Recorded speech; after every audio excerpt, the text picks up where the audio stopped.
Yo, what is good, everyone? Welcome to the Week 17 2025 Fantasy Football Prodigy Podcast episode. My name is Tyler Anderson. I'm your host, and I'm recording this actually technically on Sunday, December 28th.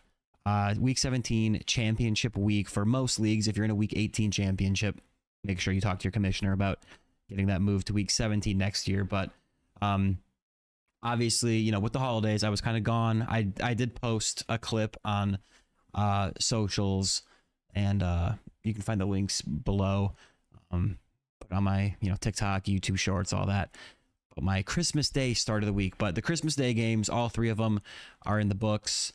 And we had two Saturday games today. Big King Derrick Henry is kind of the story with his huge blow up game. I have him in a dynasty championship, so I'm very thankful for Derrick Henry today. I traded him away before the season, and then I traded for him near the trade deadline. So shout out Derrick Henry, put up a big game here in championship week, but there's going to be more big games to come. So I'm not really going to recap, the games that happened. But I'm going to look forward to the games that are remaining for Week 17. This is episode 57. Make sure to follow or subscribe wherever you are enjoying the podcast. And if you want the video and you want to see my ugly mug talking, head over to Fantasy Football Prodigy on YouTube, and you can see me talking, which is super fun. So, yep, sorry this is getting out a little late, but that's kind of what happens around the holidays. But yeah, maybe we'll, Christmas football, by the way, I like it, but it kind of takes away from the holidays, one game would be cool, but all day, I don't know. It's kind of tough, but we're going to get into my starts of the week. I know they're my world famous starts of the week. That's what you're here for. So we're going to go position by position, and I'm going to highlight some guys that I really like this week that I think are underrated or have high upside, or that I just want to, pay attention to, and I think can help you win a championship or your third place games or your consolation bracket or whatever. So, quarterback start of the week, Trevor Lawrence of the Jacksonville Jaguars on the road against the Indianapolis Colts. Lawrence is red hot and has been the quarterback 1 overall in each of the last 2 weeks. He's been sneaky good all year, and he is the quarterback 6 in fantasy points per game on the season. Now he gets a decent matchup against a Colts defense that just got lit up by Brock Purdy last week. This game is in a dome and has a nice 48.5 point over-under. I like Trevor Lawrence as a mid quarterback 1 in Week 17. Next up, we got my running back start of the week, Chase Brown of the Cincinnati Bengals at home against the Arizona Cardinals. You're probably already starting him, but I wanted to highlight just how good Brown has been and how much championship winning upside he has this week. After their Week 10 bye, Chase Brown is the running back 6 in fantasy points per game. Now he gets a matchup with the Cardinals, whose defense has fallen apart and is the best fantasy matchup for running backs over the last 3 weeks. This game has an insane 53.5 point over-under, so there should be a lot of offense in this matchup. Brown has a safe floor, but he also has the potential to win people championships or be a key piece of a DFS lineup. I like Chase Brown as a mid to high running back 1 in Week 17. Next up, wide receiver start of the week, Jakobi Meyers of the Jacksonville Jaguars on the road against the Indianapolis Colts. He has been super solid since being traded to the Jags, and now he gets to take on a Colts defense that has been the 5th best schedule adjusted matchup for wide receivers over the last 8 weeks. There are a number of Jacksonville pass catchers that could have good performances this week, and it wouldn't surprise me if Brian Thomas Jr. finally has a big game after destroying the seasons of all who drafted him, but Jakobi has been the most steady of the bunch lately. I like Jakobi Meyers as a solid wide receiver 2 floor play with some upside if he can find the end zone in Week 17. And then finally, tight end start of the week, Juwan Johnson of the New Orleans Saints on the road against the Tennessee Titans. Juwan Johnson is essentially the number 2 target in the offense right now, behind only wide receiver Chris Olave, who also is a great start this week. Rookie quarterback Tyler Shuck has actually been playing pretty well, which bodes well for the team's pass catchers. Johnson has seen at least 7 targets in 3 of their last 5 games after their bye week, and he's coming off a nice performance of 8 receptions for 89 yards on 9 targets. I like Juwan Johnson as a mid tight end 1 in week 17. And there you have it. Those are my starts of the week. Next up, we are going to get into the rest of the matchups for Sunday and Monday on the week 17 slate. So I think a good place to start would be that Jacksonville Jags Colts matchup that I was just talking about. We'll start with the Colts side of the ball. So Phillip Rivers, believe it or not, is still the quarterback. And he's actually looked a lot better than I think people thought. It still hasn't been great, but like last week against the 49ers, they were putting up points, and that game was really close until I think there was a fumble on special teams, if I remember correctly, and the Colts defense was just not able to get a stop. But Phillip Rivers looked fine.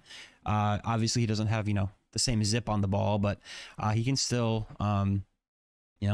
make plays. He knows the mental side of the game very well. So with that being said, though, the pass catchers for the Colts, they take a hit with Daniel Jones out and with Phillip Rivers starting. By the way, I forgot to mention this game has a 48.5 point over under, and Jacksonville is favored by 5.5 on the road. So over the last 2 weeks, Michael Pittman, 32 yards last week, 26 the week before. He's more of a wide receiver 3 at this point. Alec Pierce had a big game last week. He was only 4 targets, but he caught all of them for 86 yards and 2 touchdowns. The week before that, only 1 for 16 on 1 target. So last week he did have half of his catches go for touchdowns, and he's a big play guy. That could happen again, but I wouldn't bank on it just because, the Panthers have a solid defense all around. Or did I say the Panthers? I meant the Jaguars. Wrong cat. They have a good defense, so he's a upside wide receiver 3, but probably not someone you're super relying on unless you got a bunch of injuries. And then Josh Downs, he's actually been the most consistent with Phillip Rivers. Last week he saw 9 targets, turned into 5 for 65, and then the week before that, only 3 for 13 on 5 targets, but he did catch a touchdown. So I don't really want to start any of these guys, but if you have to, they're, the 2 I mentioned before are kind of wide receiver 3s, and then Josh Downs is probably more of a, wide receiver 4, but don't really want to start any of them. And then Jonathan Taylor, you are probably starting him. I will say, though, Jacksonville has been a tough matchup for running backs. They're the 8th toughest matchup, schedule adjusted, over the last 8 weeks. And whenever I talk about matchups here, I will just be, unless I say otherwise, just assume that it's schedule adjusted. That's kind of what I'm looking at here. But you're still probably starting Jonathan Taylor. He's a low to mid running back 1. Probably doesn't have the same upside that he once did with Daniel Jones there. Phillip Rivers himself, not really looking to start him, and maybe in a 2 quarterback league if you're desperate, he might be a low quarterback 2, high quarterback 3. And then Tyler Warren, we should probably talk about him too. Yeah, it's been, obviously he lost his quarterback. He's had 9 and 6 targets the last couple weeks. Only turned into 3 for 30 last week and 3 for 19 the week before. He's still a low tight end 1 just because he's talented and can rip off a chunk, but not someone that I really, want to start. I'm not excited to start him. And then for the Jacksonville side of things, Bayshaw Tootin, the backup running back, is out for this game. So Travis Etienne should have a chance to continue his hot streak. He's been really awesome lately, and without Tootin there, that just preserves his volume even more. Last week, 2 weeks ago was his big game. He had 3 for 73 through the air, but they all went for touchdowns, only 12 for 32 on the ground. But then last week, 16 for 50 on the ground, added 4 for 16 and a touchdown through the air. He scored in 3 straight games since their bye week. They've played, let me see, 1, 2, 3, 4, 5, 6, 7, 8. They've played 8 games since their bye week, and he scored at least 1 touchdown in 6 of them.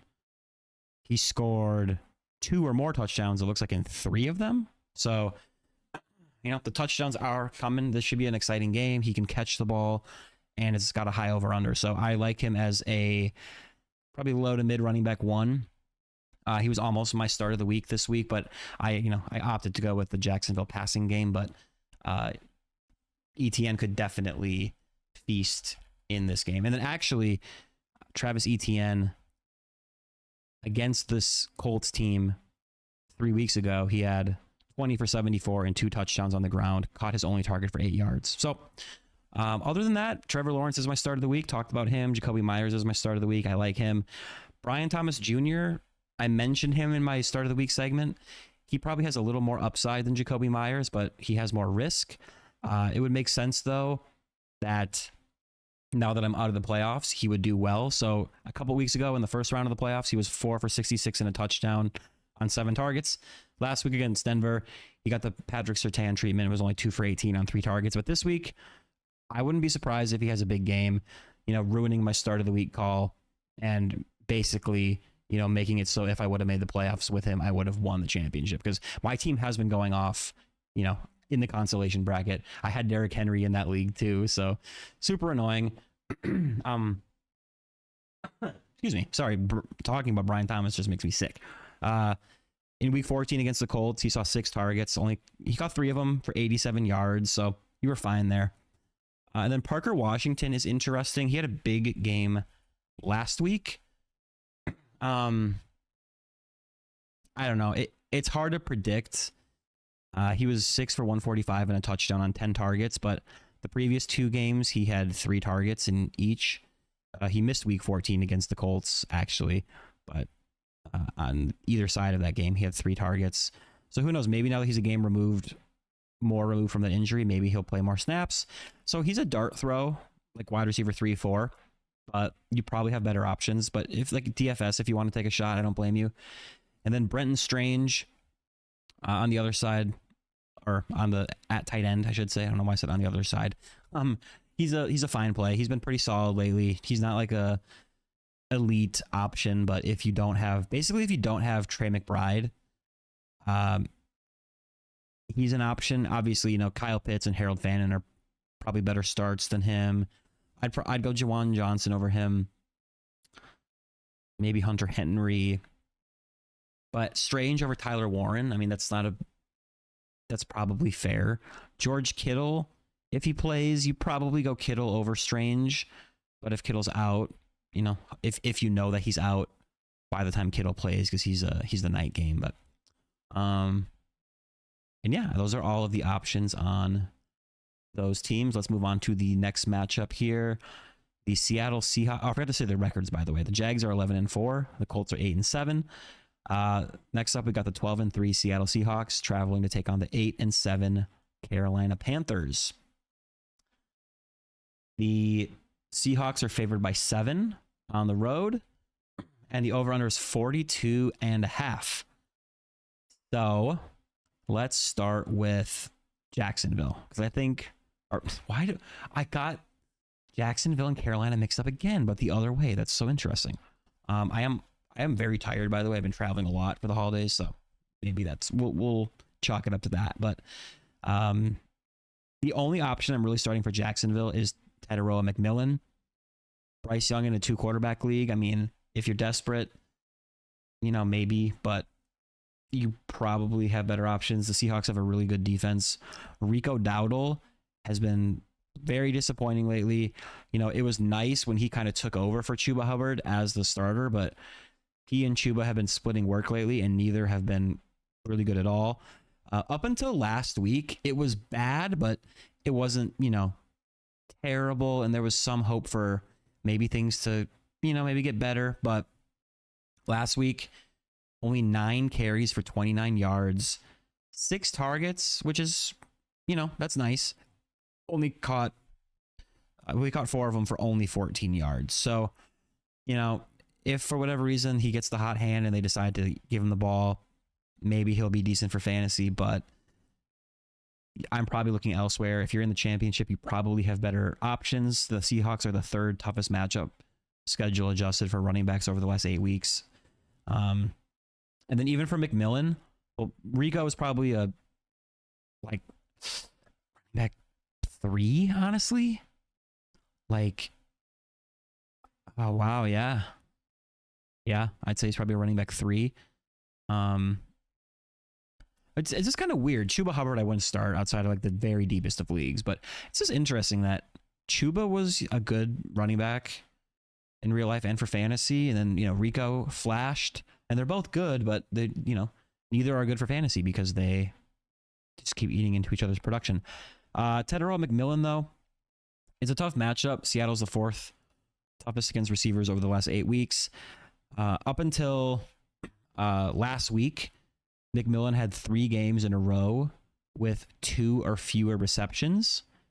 Granted, in those first 2 games where he had 2 or fewer receptions, he had a touchdown in each of them, so he was fine. But then they had their bye week, and then week 15, 2 for 25. However, last week, he had 10 targets, turned into 6 for 73 and a touchdown. McMillan's not necessarily a must start. He's more of a wide receiver 2. But if you have him and you don't have a really good replacement option, I would probably be starting him. Like, you know, over the Colts guys, over, I don't know, what's another good example? A lot of these guys have played already. Like Godwin, I'd play him over Godwin. So yeah, a lot of teams have played already, so it was kind of a bad example. But so that's it for the Panthers. And then for Seattle, so JSN is a must start. He got you to the championship. You play him. The Panthers are kind of middle. They're middle of the pack against receivers over the last 8 weeks. But other than that, he's the only receiver I would be looking to start. You know, Shaheed has flashed at times, but you're probably able to get away from starting him. Maybe DFS if you want to take a shot as like a wide receiver 4. And then AJ Barner, he has flashed a little bit here. More of a touchdown dependent play. Last week he was 4 for 49, got in the end zone on 6 targets. The previous 2 weeks he was 3 for 27 each week. It's actually his only touchdown since their week 8 bye week, which is crazy. So, he had a rushing touchdown in week 9. But since then, that's his only touchdown. So kind of surprising. So probably looking elsewhere. The running back room, I know Kenneth Walker had a big game last week. And Seattle is favored here. So if you want to kind of play into the narrative that they're going to be leading and can run the ball, the Panthers are a pretty good matchup against running backs over the last 8 weeks. I don't blame you, but just remember that before last week, it was brutal for 3 straight weeks, and then kind of like mediocre before that. He's really only had 1 good game since their week 8 bye week. He's really only had, I mean, that was his best game of the year.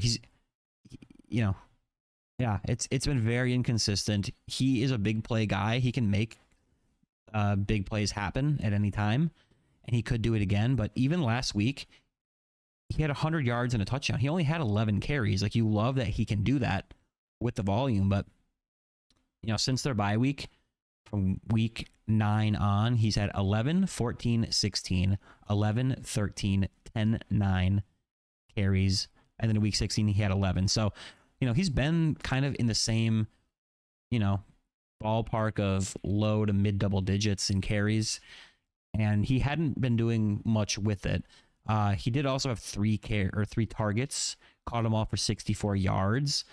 Which, you know, he's had, you know, 3+ targets in a lot of games lately since their bye week. So this is all just to say it's not like last week's game was like, oh yeah, now they're featuring him. Like, no, Charbonnet is still a problem. He's still involved.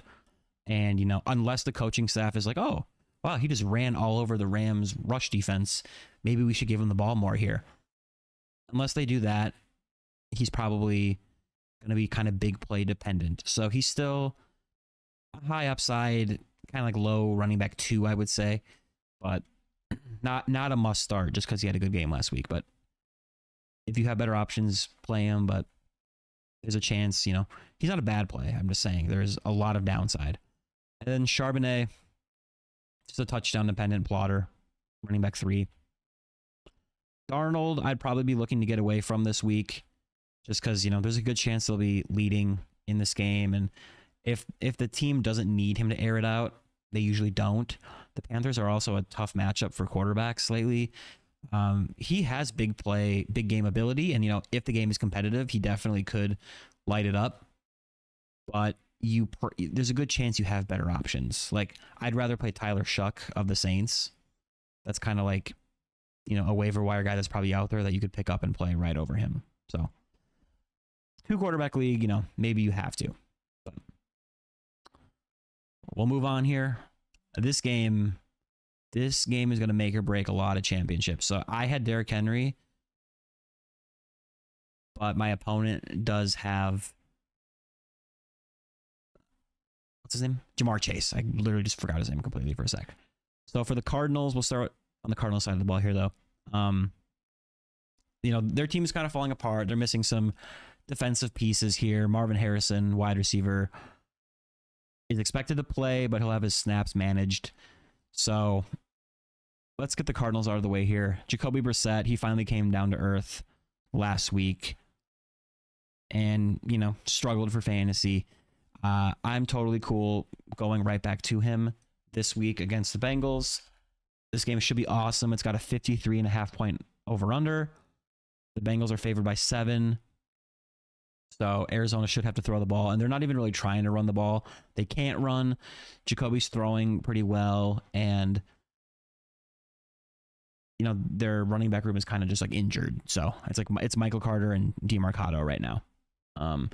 Bengals are looks like the 7th best matchup over the last 8 weeks for quarterbacks, and before last week, Jakobi Brissett had been a quarterback 1 in, I believe, all of his starts since week 6. So definitely very comfortable going back to him if you don't have a locked in option. He's been the starter since week 6. That's weird to think about. It's basic. Wow. Good for him. He's a mid quarterback 1, I would say. And then Michael Wilson is intriguing. So the Bengals against wide receivers are kind of stingy. They're the 8th toughest schedule adjusted lately. I don't know what that's about. It's kind of weird. Huh. I guess they've played like Miami, who just has Waddle, Baltimore, who has Flowers, Buffalo, who doesn't have many receivers, Baltimore again, the Patriots, Pittsburgh, bye week, Chicago. No, the Bengals defense isn't good, but those are just the numbers. So I probably am not looking to start Marv if snaps are being limited. Wide receiver 3 if you want to take a shot. But last week he played, looks like 51% of the snaps according to Fantasy Pros. He had 3 targets. He got 1 of them for 14 yards.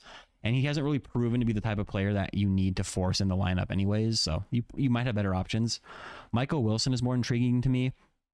So he had been awesome. And last week he was technically good for fantasy. 2 for 52. Got bailed out with a touchdown. Only had 3 targets.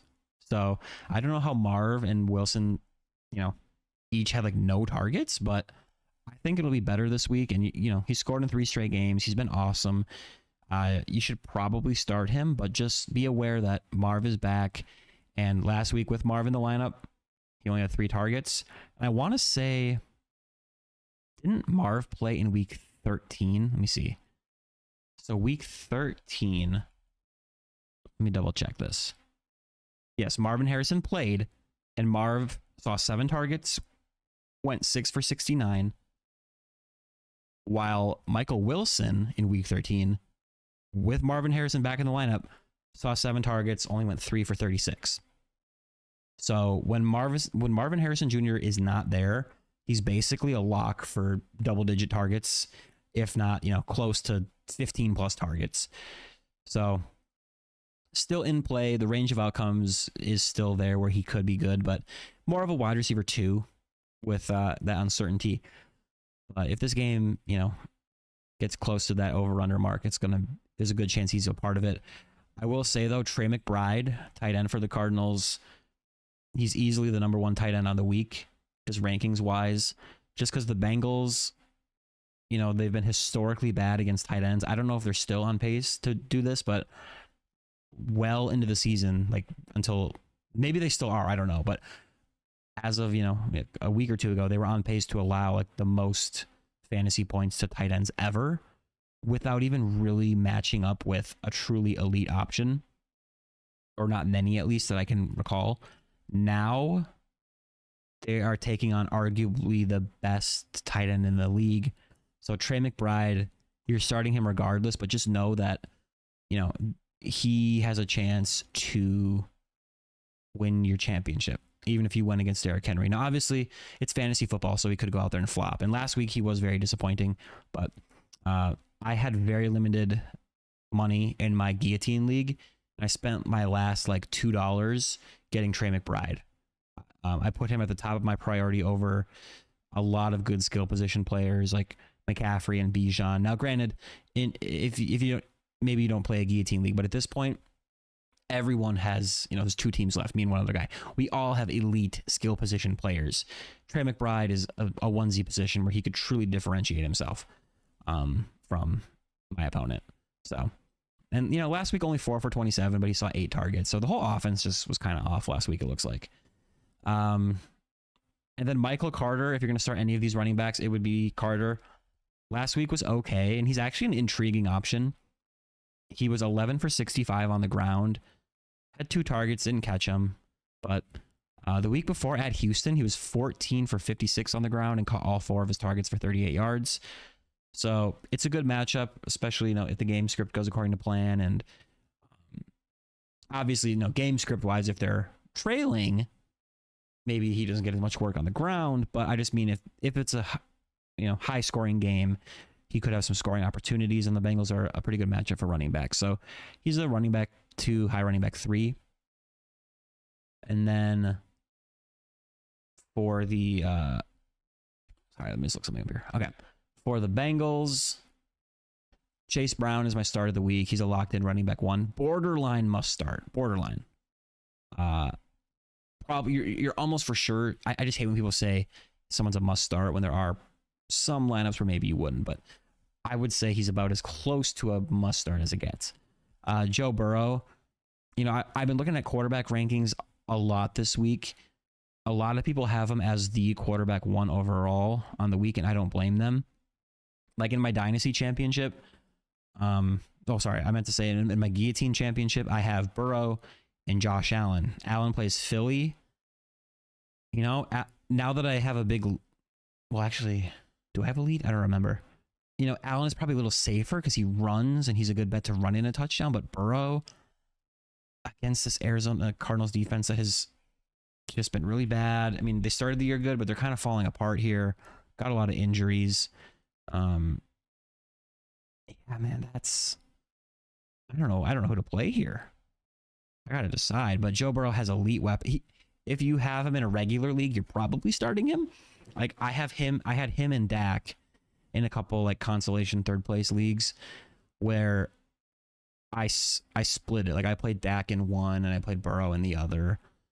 But Burrow really does have elite upside in this game, especially if the Cardinals can keep up. So he's a high quarterback 1, I would say. And then Jamar Chase on the other side is a must start. You're obviously playing him. A funny stat that I heard, he hasn't scored since week 7, which is really weird. He only has 5 touchdowns on the year, and he's only missed 1 game. So I know the quarterback play has been pretty. They've been without Burrow, but then they eventually got, they got Flacco. But I mean, he hasn't scored. He's been good still, but just hasn't gotten in the end zone. And then another guy I want to highlight here, he was almost my start of the week, but T. Higgins. He's always one of those guys that can win you a week. He, last week, came back from injury, only 3 targets, but he caught them all for 53 and a touchdown. So, he's a volatile player. He sometimes disappears, but sometimes he wins you a week. This is the type of game where I would expect him to be more likely than usual to have a good week. So he is a high upside wide receiver 2, I would say. And then I think that's it. I mean, Mike Gesicki in DFS, if you want to take a shot on him as like a tight end 2, okay. But in redraft, probably not. So that game should be fun. Very excited to see that. Next up, we got the 7-8 Tampa Bay Buccaneers traveling to take on the 6-9 Miami Dolphins. So, Tristan Wirfs out at tackle for the Bucs. It's not good. Where should we start here? Let's start with the Dolphins. That's a little easier. So Quinn Ewers is going to get the start again over Tua, who's been benched. It wasn't really great for fantasy last week, but Devon Achane was still fine. I do think not having Tua there kind of hurts him a little bit, just because the offense, I think, is better with a veteran like Tua compared to a 7th-round rookie. But Achane, if you have him, like, again, in my Guillotine League, I'm like, do I play him or James Cook? Like, there's, everyone is so good. It's actually annoying. But even last week when the quarterback play was pretty bad, he was 15 for 81 and a touchdown on the ground. He only had 3 targets. He caught them all, but only had 9 yards. So he's not as exciting or as safe as he was before Tua got benched, but he's still in that mid running back 1 range. And then Jalen Waddle, he's in play. Last week with Ewers, he had 5 receptions for 72 yards on 9 targets. So you'll take that. He's not a must start, but he's still probably a wide receiver 2, I would say. The Bucs have been pretty stingy against, actually, let me, that was only over the last 3 weeks. So over the last 8 weeks, they're kind of middle of the pack. So I want to say when you think about the Bucs, you kind of think about like them giving up passing production. And I know their run defense it's been a little worse than it was in past years, but you can throw on the Bucs. So Waddle's an okay wide receiver 2. And then Darren Waller, more of a tight end 2. If Tua was there, maybe there'd be a shot that he'd be good. But even last week against the Bengals, I know a lot of people held on to him for that game. And it's a dream. It's the matchup for tight ends. And he was 3 for 40 on 5 targets with Ewers. So, if he gets in the end zone there, you're happy. And he could get in the end zone this week. But it just makes me nervous with the rookie 7th round, I think, quarterback. But the Bucs have been a good matchup for tight ends lately. So DFS, deep league, if you're desperate, like a high tight end 2. And that's it. I'm not starting any other receivers. I'm not starting Quinn Ewers himself. I mean, I don't know what his price is on like DraftKings and stuff, but maybe if he's cheap enough, you throw him in there. But I know I tried that in a lineup last week and it did not work. And then on the Buccaneers side of things, it's been pretty rough for the offense. A lot of people are saying maybe Baker Mayfield is hurt, playing through an injury. I think he had a shoulder issue at one point. So Baker, it's been pretty rough for Baker. I'm probably trying to get away from him. You can throw on the Dolphins. I don't know if they're going to need to throw it, but the Bucs have been like dropping games lately, and they need to win. Like the Bucs and the Panthers are in direct competition for a playoff spot for the division. So Baker is in play. At best, he's probably a low quarterback 1. But with the matchup, just know that it hasn't been good. Like, he was an MVP candidate to start the year, and lately it's been bad. Like, he's had less than 200 yards in 3 of their last 4 games. I'm not going to count the Rams game where he left early, but the week before that, he had 173 yards. So since their bye week in week 9, he's had over 200 yards twice. So, and, he's had a few games with 30 to 40-ish rush yards, which is good. He's got 1 rushing touchdown since the bye. 1 on the year, it looks like. So, yeah. If you're in the championship, like I'd play Brissett, Hurts, Stafford, Purdy, Josh Allen, Dak, who already played, obviously, Lawrence, Drake May, Joe Burrow, all those guys. And then at running back, Bucky Irving has been a little frustrating. You're still probably starting him, but his usage has been annoying. He's basically just not their goal line back anymore. Sean Tucker is getting the majority of those carries, and last week he saw 19 carries, which is dope. The week before that, 16 carries, 3 targets. So he came back in week 13. So it looks like he has had, if you count targets and rush attempts, so he came back in week 13. Since then, he had 19 in week 13, then 18, 19, 19. So he's been just under 20 opportunities every game. He ran a touchdown in week 13. He caught one in week 14. Hasn't scored since then. Again, Sean Tucker seems to be the predominant goal line back. And he hasn't been super efficient on the ground either. I don't know how much of that is him versus the offense not looking great. But he's still probably someone you're starting as a, I would say, high running back 2. I forgot to mention, but this game has a 44.5 point over under, and the Bucks are favored by 5.5 on the road. I know they're on the road, but they're going against Quinn Ewers. So I don't know. I don't know how I feel about that. That's intriguing. And then wide receiver wise for the Bucks, Mike Evans, I'm excited to start him. Last week was a little rough. I know he got in the end zone, but he only had 31 yards. But since coming back from injury in week 15, he had 12 targets, went 6 for 132. Just looked awesome out there. And then in week 16, last week, he saw 9 targets. He got in the end zone, but he was only 5 for 31. So they missed him on another red zone opportunity, if I'm not mistaken, in that game. So it could have been better. But just with his play style, you know, sometimes if they don't connect on those shots, like, he's going to be a little disappointing. For what it's worth, in week 15, he played 55% of the snaps. And then in week 16, he played 66. So maybe we'll get 77. But, I mean, he's probably still like a low wide receiver 1, I would say. Egbuka has been super disappointing. And his snaps are going down. Last week, only 2 targets, caught 1 for 40. Like, he has been, since their bye week, you've only been happy with 1 game, and it was the game immediately following the bye week.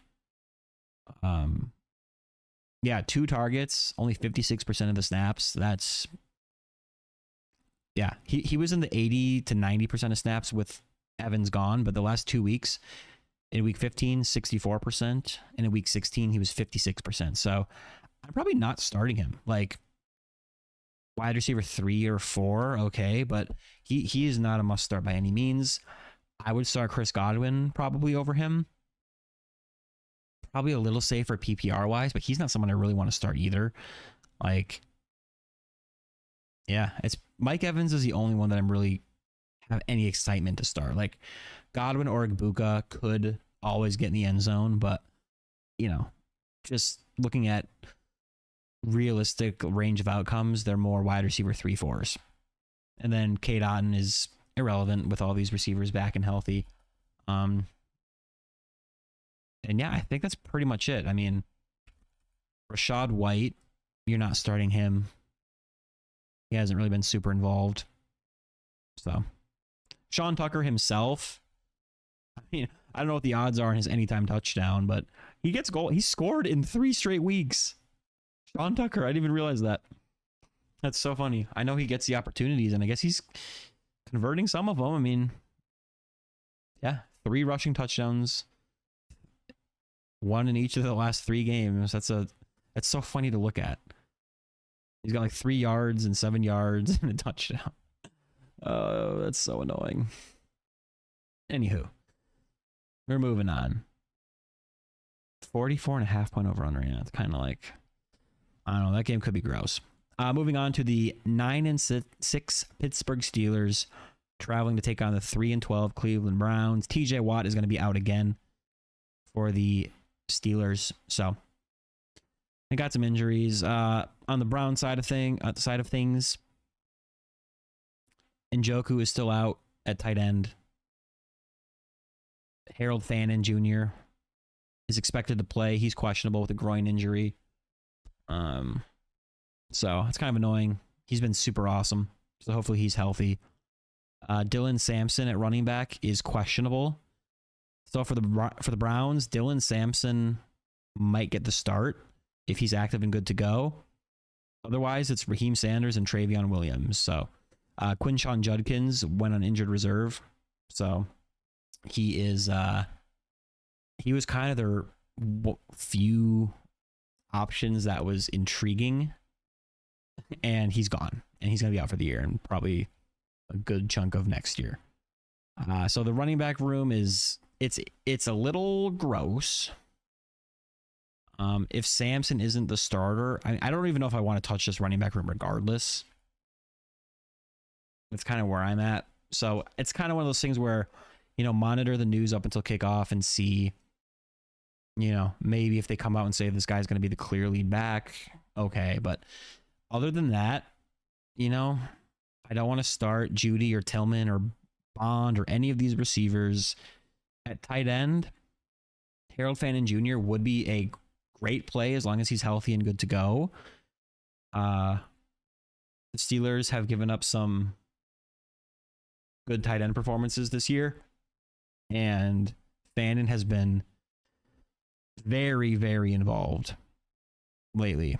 So he's been great. So if he's active, you're probably starting him.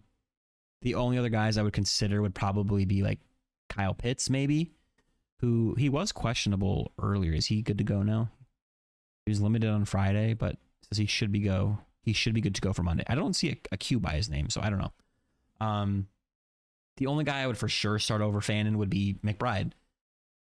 And the only one I would consider would be like Pitts, maybe Kittle if he is active, but you're probably better off just going with Fannin, right? I could definitely see Kittle like being active and just being like a blocker. Obviously, I have no inside information, but I could just see that being a thing. And then Shadur Sanders, you're not really starting him. So, yeah. On the Steelers side of the ball, no DK Metcalf with a suspension. No Calvin Austin at receiver. He's out. So that explains the over-under for this game. 34.5 points. Steelers favored by 3.5. So there's really no one on this team that I like in this matchup that I'm like, I shouldn't say that. I was going to say that I'm excited to start. Like, I'm excited for Fannin.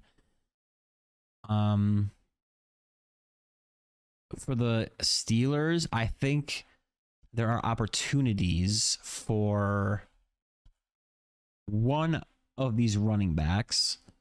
The Browns over the last 8 weeks are the best matchup for running backs. So if I remember correctly, they started the year as a pretty tough matchup, but lately it's not been the case. Kenneth Gainwell has kind of been the running back that you want for the Browns. He's seen 7 targets in 3 straight weeks.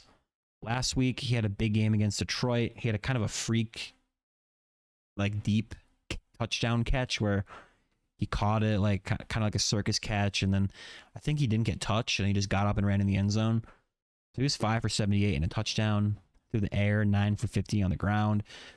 If you have to start one, it's probably Gainwell as a running back 2.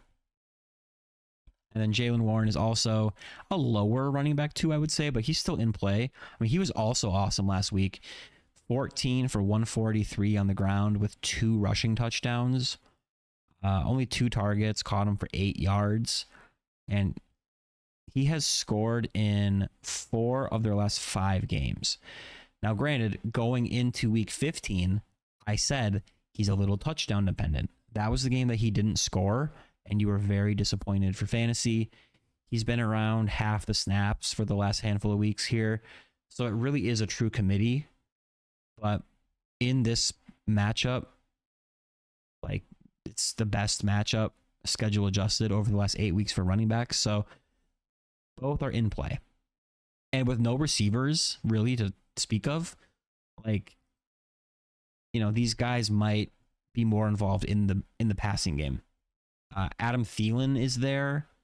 The team also has Marquez Valdez-Scantling. Scotty Miller. Like, these are their leading receivers right now. Ben Skowronek. So the tight ends might be involved. They're always like a little more involved than you want. They have that trio of Darnell Washington, Pat Freiermuth, and Jonnu Smith. It wouldn't surprise me if one of these guys has a decent yardage game or gets in the end zone, but it's going to be tough to predict. So probably not looking their way. And then Rodgers not looking to start him with no receivers. So, yeah, that game could be disgusting. I think the Steelers win.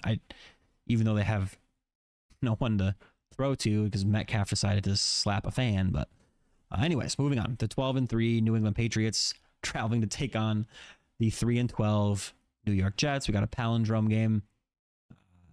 Mac Hollins and Kayshon Boutte are out at wide receiver for the Pats. And Demario Douglas is questionable.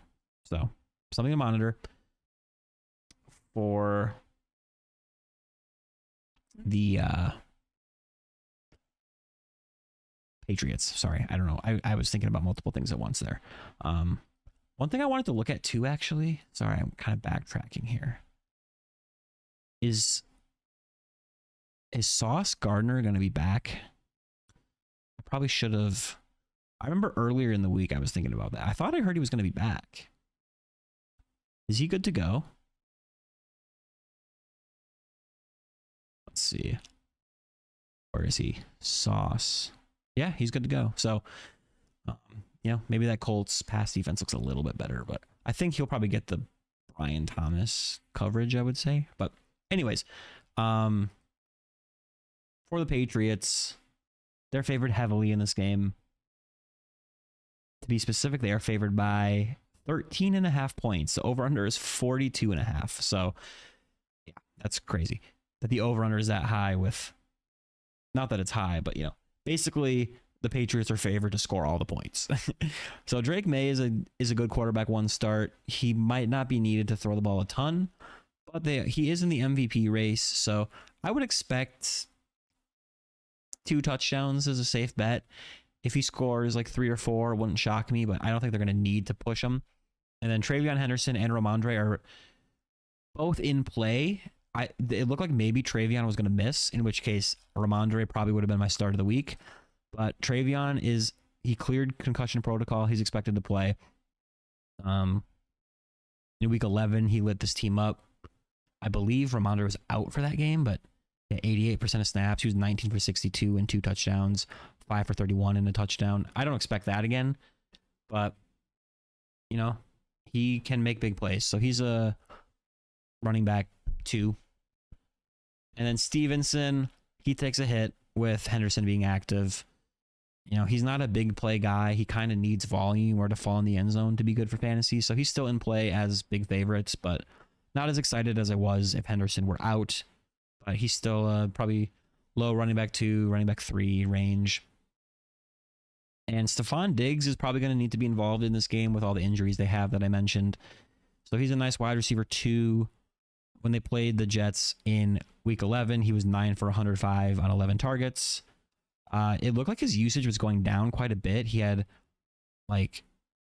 had more than 4 targets in 3 straight games. And then last week he was 10 targets, 9 for 138. So his usage has been really up and down all year, but he's going to be needed just health-wise in this game. And then with the wide receiver injuries, Hunter Henry gets a bit of a boost here as well.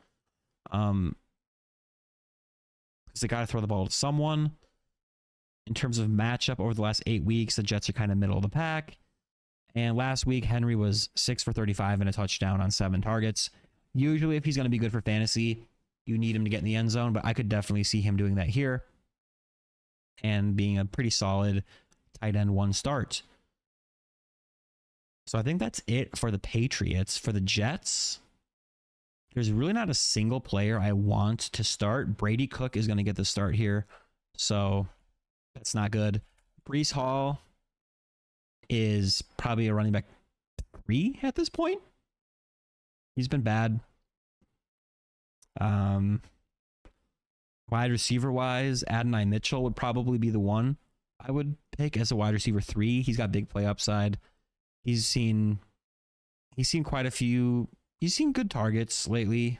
So, he's a deep league play, DFS, if you're like desperate and don't have an option.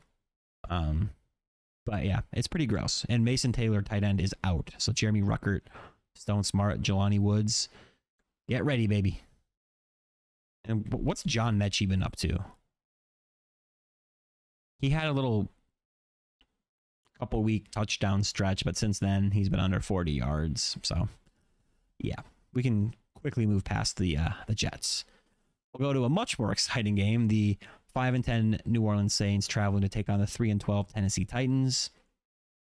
This game has a 39.5 point over-under. Saints are favored by 1.5 on the road.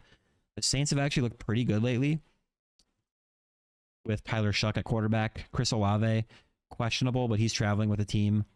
And I think he's expected to play. So. And the Titans have also been playing a little bit better lately. So both teams have kind of been not, they're still not going to win the Super Bowl, but Tony Pollard at running back, it's actually the funniest thing. I dropped him in a league, finally, after doing nothing all year, and he's been great. So it's funny how fantasy football works. So I'm fine starting him. The Saints defense is pretty solid. They're the 12th toughest matchup for running backs over the last 8 weeks, but he's been hot. He's been over 100 yards on the ground 3 straight weeks. Not really involved. He only has 8. He has 11 total receiving yards combined over his last 4 games, but he's been getting it done on the ground. And he's a solid low, probably a high running back 3, low running back 2, depending on how you want to play. Not really looking to start Iamaner or DK. For dynasty wise, they're intriguing. DFS, if you want to take a shot, okay, but I'm still not at the point where I want to start, those guys or Gunnar Helm or Chigakunkwo or Cam Ward, but Cam has been looking better. So he's had 2 touchdowns in 3 straight weeks. If you want to take a shot on him in DFS, or you're super desperate in a 2 quarterback league and that's the only option you have, like there's a range of outcomes where it works. I'm much more excited about Tyler Shuck, the quarterback on the other side. Yeah, I think he's a great streaming candidate. This game isn't projected to be super high scoring or anything, but the Titans are the 4th best matchup for quarterbacks over the last 8 weeks. So I think you could do worse than that. Alvin Kamara is going to be out at running back. Devin Neal got put on injured reserve. So last week in the same situation, we saw Audric Estime out there, Evan Hull, but really it was tight end Taysom Hill who kind of was the player that they attacked on the ground with. Estime was only 5 for 19 on the ground, 3 for 17 through the air on 4 targets. And then Evan Hull was 5 for 3 on the ground, no targets. So I'm not looking to start either of those running backs. Taysom Hill, on the other hand, led the way with, 12 carries for 42 yards. And he's listed as a tight end, by the way. And he had 6 targets, caught 4 of them for 36 yards. Didn't he throw a touchdown? I thought he threw a touchdown. Where is his... Hey, Fantasy Pros, you're kind of leaving me out to dry here. But he's an intriguing tight end play. Just because he's basically going to serve as like their leading running back probably. He definitely could lead the team in carries. And yeah, he was 1 for 38 with a touchdown that went to Chris Olave. I remember because I went against him in Dynasty. And when I saw that play, I was like, oh, great. That's what we're doing against me. I'm going to lose because of that, but I still won. So, but Taysom Hill is a high upside, high risk tight end 2. But I could see him blowing up. He's done it in the past. If you haven't been playing fantasy football for long, I believe he's coming off an ACL injury. So he hasn't really done much this year, but in years past, he's had like blow up weeks where he's won people weeks. And he definitely could. Last week, he was double-digit points. He can pass, he can run, he can catch, he can get it done a number of ways. So he's in play, but he's risky. And then Chris Olave is the only receiver I'm touching. Dele is out. So That's pretty much it. I talked about Juwan Johnson as a solid tight end one play. Started the week.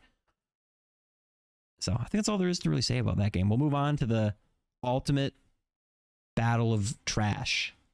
Fighting for the number one pick. The New York Giants at 2-13, taking on the Raiders at 2-13. I believe whoever loses gets the number one pick, if I'm not mistaken. So the Raiders ruled out Max Crosby, which is big. Brock Bowers got put on IR. So they are looking to lose. Genty had a huge week against the Texans last week, so he had been kind of disappointing. But last week he exploded, had a huge performance. He is in play as a running back one. And in this matchup with the Giants, I don't think they can really stop him. They're a really good matchup for running backs, and I don't know. Genty had been pretty bad before last week. That was against some tougher, like they played the Eagles, the Broncos, and the Chargers. Like those are pretty tough running back matchups. Granted, I mean the Eagles are actually, they kind of rank a little worse than you would think. Sorry, hold on. But week 12 against Cleveland, he had a really good performance. So, yeah, the Eagles are they're kind of actually worse than you would think, but the Broncos are tough. I want to say the Chargers. Oh yeah, they're also tough. Okay. So against the Giants, I think he'll be good. Other than that, not really looking to start any other option. Like Geno's going to be the quarterback. You know, I don't know what the motivation is for these teams to try to win. They really should want to lose. If I had to pick a receiver, it would probably be Trey Tucker, who he's shown big playability in the past. He hasn't really done much lately, but you know, with all their injuries they have, Jack Besh is questionable, the rookie. So, you know, if he's out there, maybe he can make some plays, but we'll see if he's even active. You know, Tyler Lockett is doing his, you know, his swan song here, most likely. So Michael Mayer, I don't really want to mess with that, even with him starting over Bowers, or not over Bowers, but starting in replacement of Bowers. Man, I'm excited to see. You know, are both teams going to be trying to lose like actively? Like it's so intriguing. And then for the Giants, again, like I don't know how much the coaching's. I mean, the coaches want to win for, you know, for their jobs, I think, but you know, it's the last game of the year. Jackson Dart, he's a promising rookie. Last week was so weird against the Vikings. Like they ran the ball like so many plays in a row to start the game. He only threw the ball 13 times, hit 7 completions for 33 yards and 1 interception. And he only ran the ball himself twice for 7 yards. So I don't know if that was a fluke or what was going on. So he's more of a quarterback too.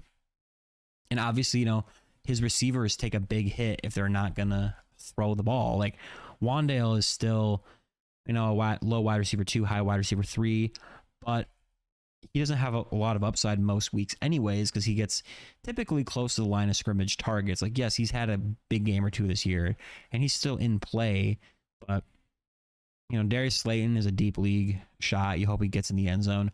Theo Johnson at tight end is out.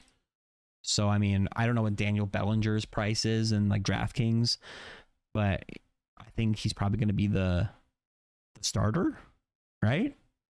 Is that what would happen? So not at all advising to do that, but you know, there's opportunity there, I guess. And then Tyrone Tracy is probably the most intriguing skill position player here. Raiders are a good matchup for running backs. And who's actually favored in this game? I didn't say. So this game has a gross 41.5 point over under. The Giants are favored by 2.5 on the road. So, I mean, Tracy's been involved and the team wants to run the ball. So Tracy, probably a low running back 2. Devin Singletary, probably not looking to start him, but you know, last week he had 11 carries. So maybe if he gets that and falls in the end zone, you're happy. But let's move on. We got the 10-5 Philadelphia Eagles traveling to take on the 11-4 Buffalo Bills. Lane Johnson is out again for the Eagles, but they do have Jalen Carter back, so that's big. And this game, the over-under is 44.5. The Bills are 1.5 point home favorites, and it wouldn't surprise me if this becomes kind of a boring, like not super high scoring game. But there's weapons on both sides that you want. So like, I'm really struggling with like, in my guillotine league, Josh Allen versus Burrow. In my dynasty league, I have Jalen Hurts, but I also have Trevor Lawrence, who's my start of the week. I got Matthew Stafford, who's been great all year, probably the league MVP. He doesn't have Devontae Adams, but he was great in a tough matchup without Adams last week. So there's real decisions to be made here. Josh Allen, if you have him in a regular league, you're most likely still starting him. He's still a top 5 option. And I would probably play him over like Trevor Lawrence, even though he's my start of the week. Him versus Dak at the beginning of the week was maybe a decision. I probably would have gone Josh Allen, but Dak had, he had a pretty good game. Drake May is probably a little safer just because I don't know how he has a bad game, but Josh Allen is probably going to be a more competitive game with Buffalo. And then Joe Burrow, like I said, Joe Burrow's he has so much upside this week. I would not blame you for starting him over Allen, but yeah, it's crazy. And I only bring up Burrow because, a lot of people dropped him. Like I have him in a league or two because people dropped him and I picked him up when he was injured. But you're not starting any receivers for the Bills. Like if you had to pick one, it's probably Khalil Shakir. By the way, the Eagles are the second toughest matchup for quarterbacks, which is kind of why there's some hesitancy to start Allen. I don't want to say hesitancy, but it's not like, oh, he's for sure going to do great. And like even last week, he had a down performance. So, and the Eagles are the second toughest matchup for wide receivers, aka the people he's going to throw the ball to. And then running back wise, the Eagles are actually a team that you can run on more than pass lately. I remember that surprised me when I just saw it a little bit ago, but I do remember noting that earlier in the week. And James Cook, he's been so good. He's a must start. I think that's it. Dalton Kincaid might serve as their number one pass catcher, but last week 0 catches on 1 target. He's playing like in the mid 30s for a percentage of snaps. So, it's gross. And then for the Eagles, Jalen Hurts is startable, but he's not a must start. I'm looking at consensus rankings here. They have him as the quarterback 9. And if you look, since their bye week, I mean, you've probably been happy with starting him like 3, maybe 4 times. And he's had a few duds in there. So if you have him, you're probably starting him. But, again, like I'm considering Stafford and Lawrence over him. I'd play Burrow over him. Drake May probably. Josh Allen over Hurts, I would probably do. Purdy and Brissett, I'm looking at a consensus ranking. They're above Jalen Hurts. I don't know if I can go that far down, but it wouldn't shock me if they did better. Jalen Hurts is probably going to need at least 1 touch push, if not 2, to be good for fantasy. And I could see Saquon kind of ripping off big runs in this game because, I don't know, the Bills they're kind of a team you run on. They've been the 5th best matchup for running backs over the last 8 weeks. But a big part of this is going to be the health of A.J. Brown. So to continue what I said, Saquon Barkley is a must start, probably mid to high running back 1. And then A.J. Brown got his wisdom teeth out. I saw him get a lot of criticism from some people. I don't know if I'm assuming what happened was like they got infected or something. I hope he didn't just schedule it for that. But, I know it seems like a stupid thing, but if you get your wisdom teeth out, that's no joke. Like he's a tougher guy than I am, and he'll probably be fine, and it's a big game, but him being active and good to go is a big thing. So I'm reading that he's off the injury report and he's going to play and he's going to be good. So if you have him, you're probably starting him, unless like Olave has gotten you here and like you just got Mike Evans back and you want to go with those two over AJ Brown. Okay. Like maybe you do that, but if you like, I wouldn't blame you if you played Higgins over AJ Brown. Like Higgins probably has more upside, but AJ Brown he's been pretty good lately. I know it was rough for a stretch, but he's been really good for 5 straight weeks. So you're starting him. And then Devontae Smith, probably not starting him. Last week was okay. 6 for 42, got in the end zone. He's just been very inconsistent this year. The Eagles' offense and their passing game isn't lighting it up, and he's not the number one. He's the number 2 there. So he's a wide receiver 2, maybe even a high wide receiver 3, depending on how you look at things. And then Dallas Goedert is always in play. He's been good lately. He's actually used it around the goal line, which he really wasn't in past years, but he scored in 2 straight weeks. And I want to say the Bills are a tough matchup. Yeah, they've been pretty tough. So he's a low tight end 1, high tight end 2. But I got to probably start him over guys like Parkinson and Waller. That makes sense.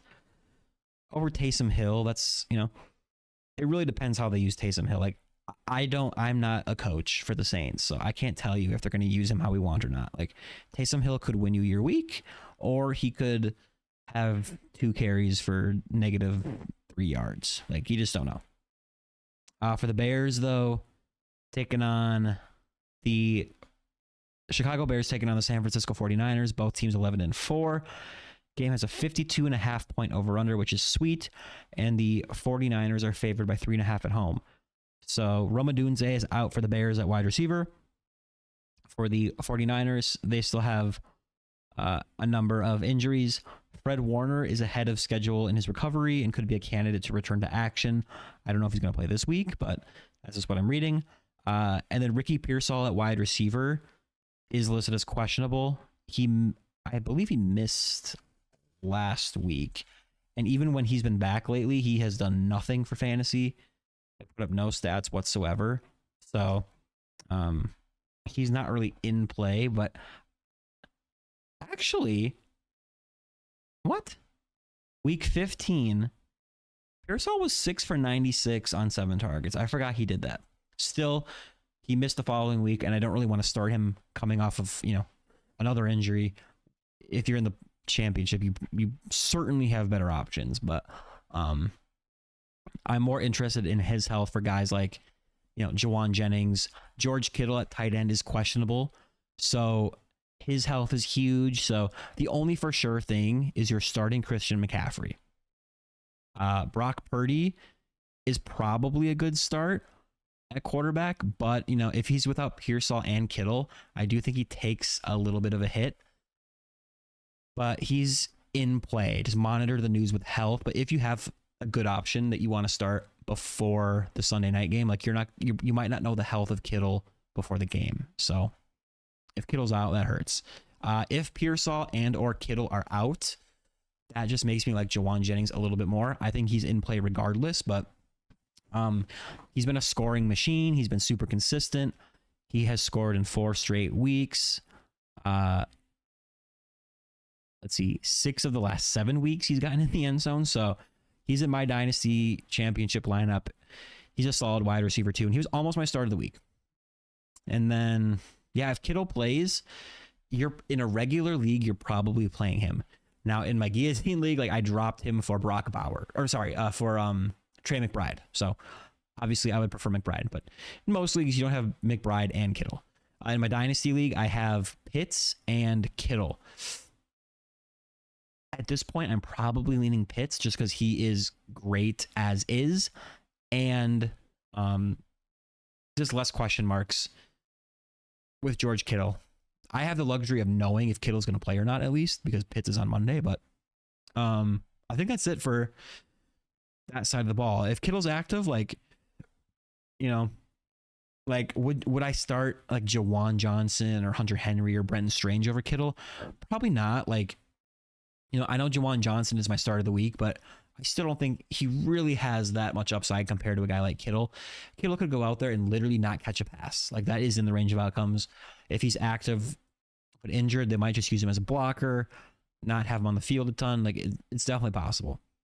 But I could see this thing hitting the under if, with certain injuries on the 49ers and Rome Odunze is out. So, but for the Bears, Caleb Williams is in play. He's a little erratic, but the 49ers defense is a little banged up. Again, I don't know if Warner is going to be back, but he's a low quarterback one.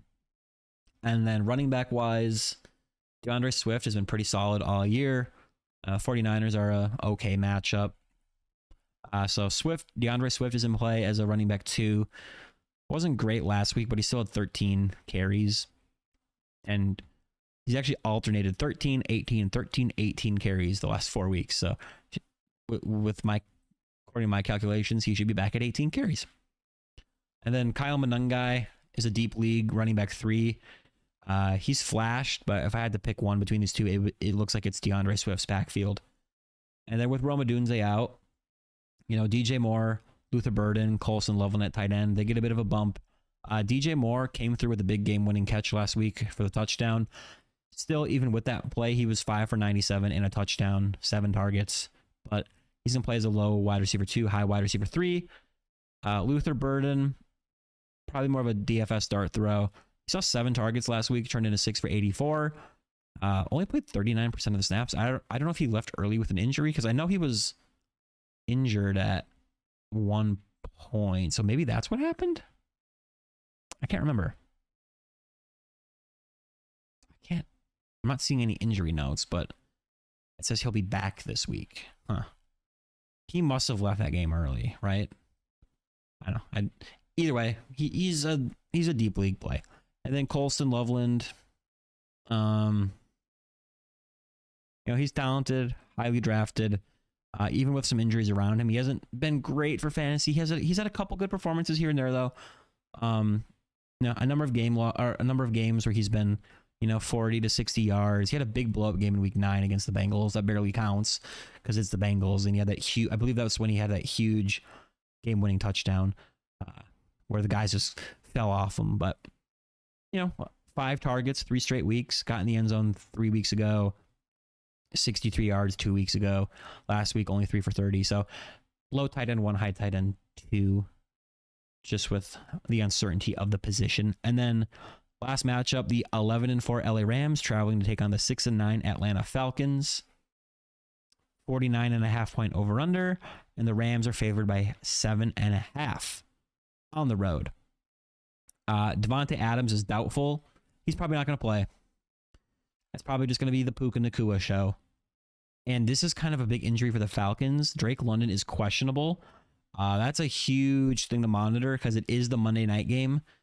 So you need to have a plan in place if he is out. If you have like a really, really good option that you can put in there on Sunday just to ensure that you get a good start, if you don't know if Drake London is going to be active or not by then you might want to consider doing that.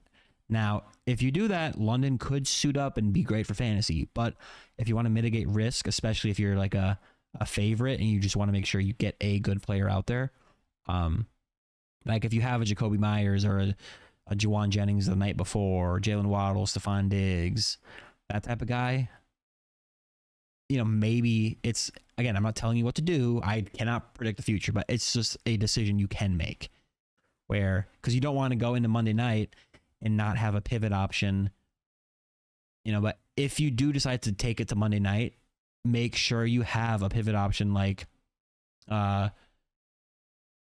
Darnell Mooney. I would probably go Devin Sills over Darnell Mooney. If Tyler Algier is out there, make sure Drake London is in your flex so that you can replace him with a running back or a wide receiver or even a tight end. Like if Pitts is out there somehow, if Corum or, like Mumpfield or Kobe Parkinson are out there, you can always flex them in if Drake London is out. But on the Falcon side of things, Bijan Robinson is a great start each and every week. The Rams obviously are They're a tough defense. They've been giving up through the passing game lately, so I'm not looking to start Kirk Cousins, but I think there are opportunities here where, especially, they're probably going to be trailing and throwing the ball.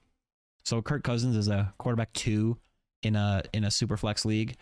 But if Drake London is active, I think he's a good play as long as he's not limited. But if Drake London is out, if he's in, he's probably a low wide receiver 1, high wide receiver 2, depending on health. But if he's out, Kyle Pitts becomes a smash play. I think he's a good play regardless. We saw him last week with Drake London back, put up 7 for 57 and a touchdown on 9 targets. And when Drake London was out, Kyle Pitts was a beast. So, I have George Kittle. I'm probably just going to put Kyle Pitts in. He's been so good. He's just been awesome. And then outside of London, you have Darnell Mooney, Devin Sills. I would probably go Devin Sills over Mooney. I don't know. Mooney just hasn't done anything lately. Sills hasn't really been great either, but he's at least, made some plays, but they're both uninspiring. Like in week 15, David Sills had 10 targets, turned into 6 for 78. So I don't know what to make of that. Then the following week, he had 1 target, 0 yards. So he really wasn't involved with Drake London back in the lineup, but, yeah, it's gross. And then for the Rams, Matthew Stafford is a phenomenal play. No Devontae Adams worries me a little bit. I know he was good without him last week, but, it's football. Things happen. If you're looking at probability, not having Devontae Adams on the goal line hurts your touchdown odds, and it probably increases the odds of, handing the ball off to Kyren or Corum. Now, Stafford, like I said, is in the MVP race, so maybe they want to get him, they want to tack on a touchdown or 2. So he's in play for me over guys like, Lawrence, or I'd probably play him over Purdy. Him versus Brissett is interesting.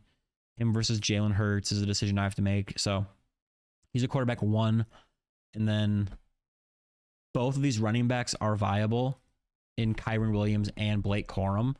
Kyren and Corum have been good. Yeah, I mean, Corum is more involved than he was in the past, but Kyren is still a low running back 1, high running back 2. Blake Corum is more in the running back 3 range, but he scored in 4 straight weeks. Last week, he had a season-high 14 carries for 48 yards and a touchdown, had 2 targets, caught 1 for 13 yards. So he's a intriguing flex play, we'll say. And then Puka Nacua is an auto start, but in this matchup with close to a 50-point over-under against the Falcons, who give up the most points to wide receivers over the last 8 weeks, schedule adjusted, and with no Devontae Adams, he is in a position to crush here. Obviously, I can't make Puka Nacua my start of the week because that is too obvious, but he is my odds-on favorite to be the wide receiver 1 on the week, him or Jamar Chase. So both of who I have in my Guillotine League, which is super fun. Keontae Mumpfield last week with no Devontae Adams, he had 8 targets, turned into 3 for 40. So if you're doing DFS stuff, maybe that's who you turn to. Tutu Atwell was active, but he played 9% of the snaps last week, and then the week before that, only 6% of the snaps. 2 targets, 1 catch, 9 yards. So he's not really in play. Jordan Whittington isn't really in play either. It's interesting that Mumpfield was so involved. He had 1. Yeah, Whittington's had 1 catch or 1 target 4 straight weeks, so he's not really. Yeah, you're not really pivoting to anyone there. And then Kobe Parkinson, he was good for fantasy for a stretch, and then people finally bought in and played him, and he fell on his face. He wasn't really involved. He had some drops. It was the whole committee of tight ends was involved. He had 4 targets. He caught 2 of them for 21 yards. Before that, he scored in 5 of 6 games.